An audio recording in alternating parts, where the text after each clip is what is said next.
Guys, my name is Ruturaj and welcome back to my channel. In today's lecture, we are not going to learn any particular concept. We will study one numerical from previous year.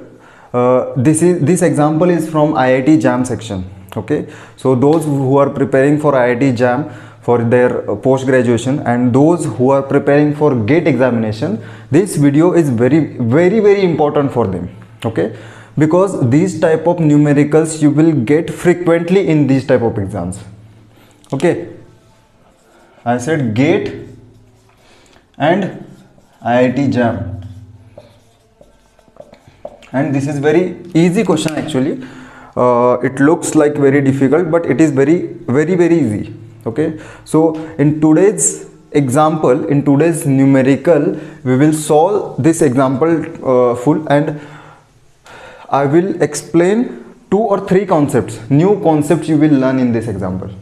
Okay, so stay connected up to the end of this lecture, and those who are new to this channel and watching my videos for the first time, please do subscribe, hit the like button if you like, and most important, please do comment your doubts. Okay, आप comments नहीं करेंगे मुझे पता नहीं चलेगा और खुद को इम्प्रूव करने में मुझे हेल्प हो जाएगा.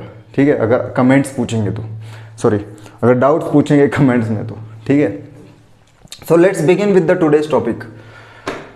today's topic is numerical from the IIT JAM exam. Okay, previous year, this is from 2019 I guess.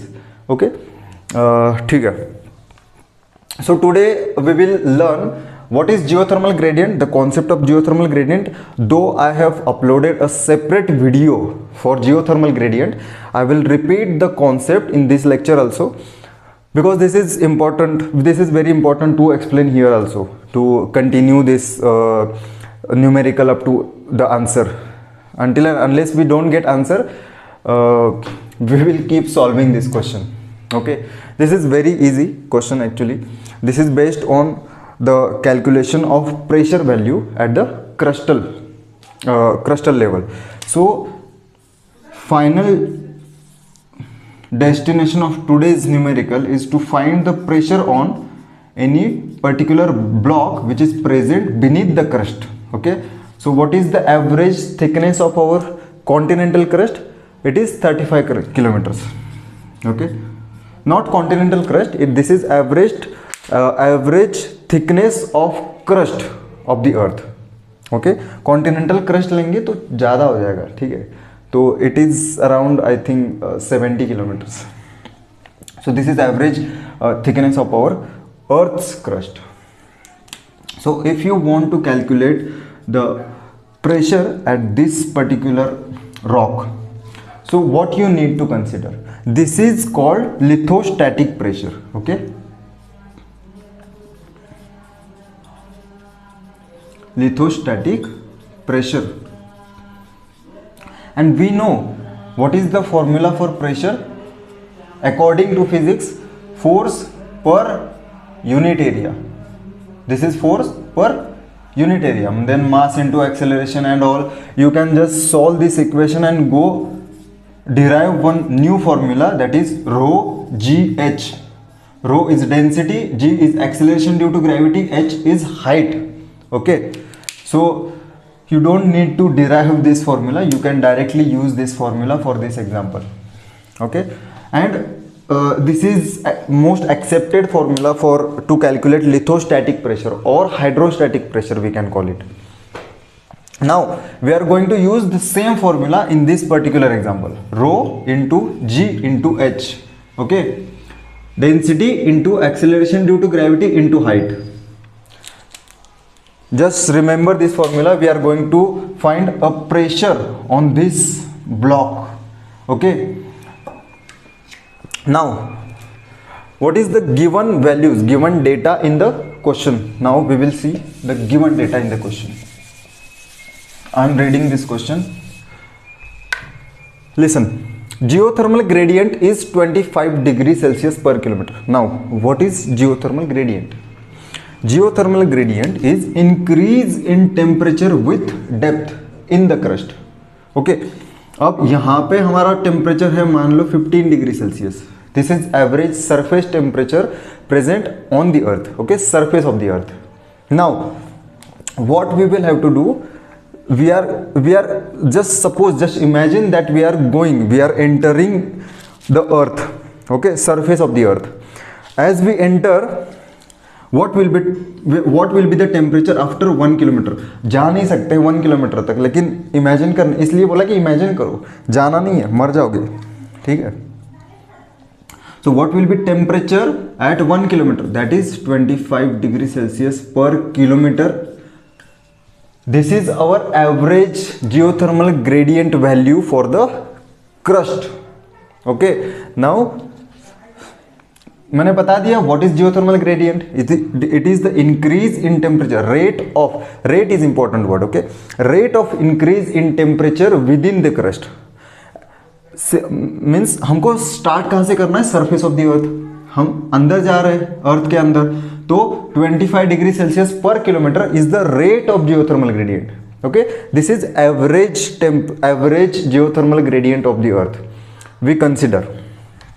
Now second important thing is geothermal gradient is 25 degree Celsius per kilometre. अब यहाँ पे दिया है, अगर नहीं दिया है तो आपको कंसिडर करना है, you will have to consider this value as 25 degree Celsius per kilometre if not given in the question. Okay, अगर दिया है तो कंसिडर नहीं करना है, वही यूज करना है।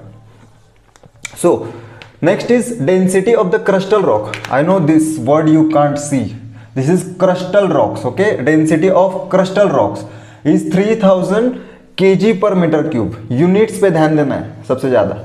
Okay, focus on units also. Third is acceleration due to gravity. Acceleration due to gravity we denote by small g, right? Acceleration due to gravity is 10 meter per second square. Here also the unit is in meter, so you don't need to change any unit in this question. Here also it is in meter, right? Here also it is in meter. Now based on these values, the lithostatic pressure at the point where temperature is 400 degree Celsius. अब हमें क्या करना है? ये surface temperature दिया नहीं है, तो इसको 0 डिग्री सेल्सियस मानना है। यहां से स्टार्ट करना है। After 1 kilometre what will be your temperature? 25 degree Celsius, right? After 2 kilometre what will be your temperature? 50 degree Celsius. Why? Because the given value for geothermal gradient in the question is 25 degree Celsius. तो हम 2 kilometre गए 50 होगा, 3 kilometre गए 75 होगा, 4 kilometre गए 100 होगा। तो दिया है कि 400 डिग्री सेल्सियस पे कितना किलोमीटर होगा, तो क्या करना पड़ेगा? 400 degree Celsius divide by 25 degree Celsius. इससे क्या आएगा हमारा? द वैल्यू इन किलोमीटर आएगा, क्योंकि यहां दिया क्या है? पर किलोमीटर का वैल्यू दिया है। Increase by 25 degree Celsius per kilometre. 1 kilometre जाने पे 25 डिग्री सेल्सियस बढ़ जाएगा। So this is 16 kilometres. Now अब हमारा h भी आ गया। So we are going to use one formula here, that is rho into g into h. This is standard formula to calculate lithostatic pressure. मुझे भी पता है कि प्रेशर का फॉर्मूला F/A है, बट इसको अगर डिराइव करोगे तो यहां तक पहुंच जाओगे आप, लेकिन कुछ फायदा नहीं है। टाइम वेस्ट क्यों करना है यार? फिजिक्स में इतना डीप नहीं जाना है, हमें जियोलॉजी भी पढ़ना है। जियो फिजिक्स का क्वेश्चन नहीं है। अगर फिजिक्स में जाओगे तो ये कब सॉल्व करोगे? इतना टाइम नहीं होता है एग्जाम में, ठीक है? तो pressure is equal to force per unit area. Force क्या होता है? Mass into acceleration. तो ये सब सॉल्व करने के बाद आपको ये फॉर्मूला मिल जाएगा, रो जी एच। और in most of the questions you will have to use this formula, rho G H. Rho is density, G is acceleration due to gravity and H is height. Okay, इस column के ऊपर कितना height का pressure है, इसका height होता है ये ओवरबर्डन जो है, ठीक है, ये इन किलोमीटर्स जो हाइट है वो हमने अभी कैलकुलेट किया, कितना है किलोमीटर्स? 16 किलोमीटर्स। बाकी दो वैल्यू क्वेश्चन में दिया है। Density is equal to 3000 kg per metre cube. Acceleration due to gravity is 10 metre per second square. और थर्ड इज हाइट, हाइट हमने निकाल दिया 16 किलोमीटर। लेकिन बाकी सब value two other values are in meters, so we will have to convert this 16 kilometer into meters. 16,000 meters, 1 kilometre मतलब कितना होता है, 1000 मीटर्स होता है, तो 16 kilometre is equal to 1600 metres. तीनों वैल्यू मिल गया हमें, तो बस पुट कीजिए इसमें वैल्यू में. ये मैं निकाल रहा हूं.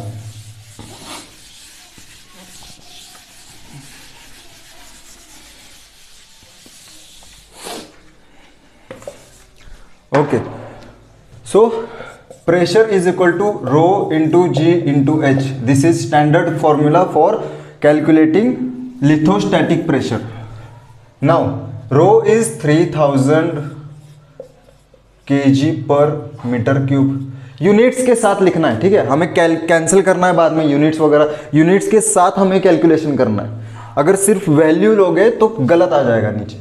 हमें पूछा किस में, मेगा पास्कल्स में पूछा है. Final answer should be in megapascals. Okay, into g का वैल्यू कितना दिया है, acceleration due to gravity 10 metre per second square. H कितना निकाला हमने अभी, 16,000 मीटर्स. यूनिट सब लिखना है, छोड़ना नहीं है. अब ये मीटर क्यूब है. मीटर क्यूब का मतलब क्या होता है, metre into metre into metre. हो गया. तो यूनिट्स के साथ हमें कैंसलेशन करना है. अभी ये मीटर चला गया, ये मीटर चला गया. क्या रह गया अभी, अब इनका करो 16 इंटू 3, वैल्यूज को क्या मल्टीप्लाई करो. अभी 16 इंटू 3 कितना होता है, 48. ठीक है, 48 और जीरोस कितने हैं अभी, 3 3 1 7 1 2 3 4 5 6 7. क्या रह गया अभी, केजी ऊपर रह गया, केजी न्यूमरेटर में रह गया, और नीचे क्या रह गया, मीटर और second square. Metre into second square. ये आ गया हमारा answer. Okay, but this is not the final answer. Final answer should be in mega pascal. Mega pascal में पूछा है. इसका ये किसका ऐसा यूनिट है, ये भी आपको पता होना चाहिए. केजी पर मीटर इंटू सेकेंड स्क्वायर. इसको हम ऐसे भी लिख सकते हैं, पता है ना, kg into metre inverse into second raise to -2. इसको ऐसे भी लिख सकते हैं. तो ये ऐसा यूनिट किसका है, पास्कल. ठीक है, तो इसको हम ऐसे भी लिख सकते हैं, 48 1 2 3 4 5 6 7 पास्कल. आ गया हमारा फाइनल आंसर, नहीं आया, मेगा पास्कल में पूछा है. ठीक है, अब मेगा का मतलब क्या होता है, मेगा इज 10⁶, राइट. मेगा क्या होता है, 10⁶. So we will have to divide this value by 10⁶. 48 1 2 3 4 5 6 7 divide by 10⁶. अब ये क्या हो गया, ये आ गया हमारा फाइनल आंसर. अब इसको कैलकुलेट करो, यहां पे लिखता हूं इधर. इसको कैलकुलेट करने के बाद क्या रहेगा, ये 10⁶ है, तो 6 0 कैंसिल करो इसके. 480 megapascal. This is your final answer. Okay, आ गया. So if you have any doubt in this today's lecture, particular numerical of IIT JAM exam, please do comment in the below section and ask your doubts there only, so that I can know what is your problem, what is exactly your problem. I sent this same numerical to my students yesterday and asked them to find out this question answer. Actually, one of my students, she found out the answer, she got the final answer, but what she did, she wasted her time to convert this formula into this. Okay, this is pressure is equal to force by unit area, right? So she wasted her time to convert this formula. If you know this formula directly, you can apply this for lithostatic pressure. Where is I wrote somewhere, right? Okay, doesn't matter. This formula you can directly use to find out lithostatic pressure. Okay, so you don't need to waste your time in exam. to convert this formula to this, then come to this, then you will take approximately half an hour for this silly question. Okay, now you will say, so you also took half an hour. This is teaching, man. Okay, मैं पढ़ा रहा हूँ, नहीं तो मैं भी solve कर देता 5 मिनट में.